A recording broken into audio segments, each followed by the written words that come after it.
Rummy గురించి ఆలోచిస్తున్నారా? ace23.com ఉంది కదా.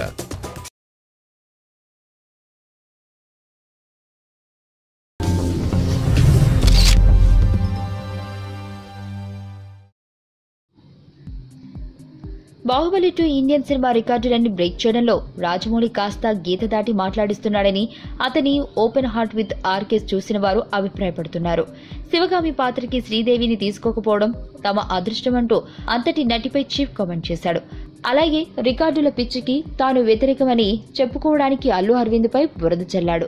మగధీర 100 రోజులు ఆడిన సెంటర్ల కంటే ఎక్కువ వేశారని, అది తనని బాధించడం వల్ల 100 రోజుల వేడుకకు కూడా రాలేకపోయారని రాజమౌళి తనలోని సున్నిత కోణాన్ని ఆవిష్కరించుకున్నాడు.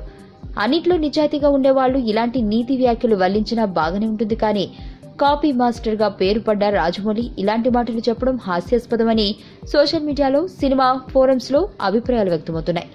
మగధీర సినిమాలో ఎన్నో హాలీవుడ్ చిత్రాల్లో షాట్లు యథాతథంగా కాపీ కొట్టిన రాజమౌళి అంతకుముందు సై, ఛత్రపతి, విక్రమార్కుడు తదితర చిత్రాల్లోనూ తన కాపీ టాక్టిక్స్ చూపించాడు.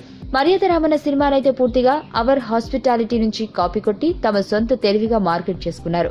ఈగ చిత్రం కాన్సెప్ట్ దగ్గర నుంచి సీన్ల వరకు చాలా వాటి నుంచి కాపీ కొట్టారు. బాహుబలిలో కూడా కాపీ సీన్లు, షాట్లు చాలానే ఉన్నాయి. తన కింద ఇంత నలుపు పెట్టుకుని ఒక అగ్ర నిర్మాతపై ఇలాంటి వ్యాఖ్యలు పబ్లిక్ చేయడం ఎంతవరకు సబబు అనేది ఇప్పుడు చాలా మంది సంధిస్తున్న ప్రశ్న. సెంటర్లు పెంచి వేసుకోవడం అనేది అప్పట్లో ఒక పిచ్చి. అభిమానులు ఆనందం కోసం నిర్మాతలు అప్లికేషన్ పై అవి వేసేవారు.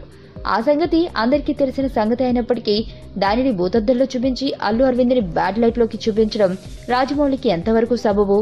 తను తన అన్న కీరవాణి చేసే మేధోచౌర్యం కంటే అతిపెద్ద అఫెన్సా ఇది. ఈ రికార్డుల వల్ల ఎవరికి నష్టం ఉండదు, కానీ అవతలివాడి క్రియేటివిటీని దొంగిలించడం కరెక్టా మరి? నా పేరు ధనుష్ రిషి. అందరూ ముద్దుగా దరి దరి అని పిలుస్తుంటారు. దేవుడికి నా పైన ఉన్న క్లారిటీ, నా బ్యాడ్ లక్ ఉన్న గ్రావిటీ నాకు చిన్నప్పుడే అర్థమైంది.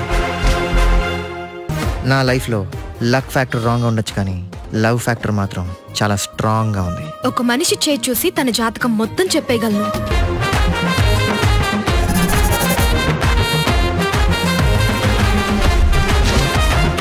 Coming soon.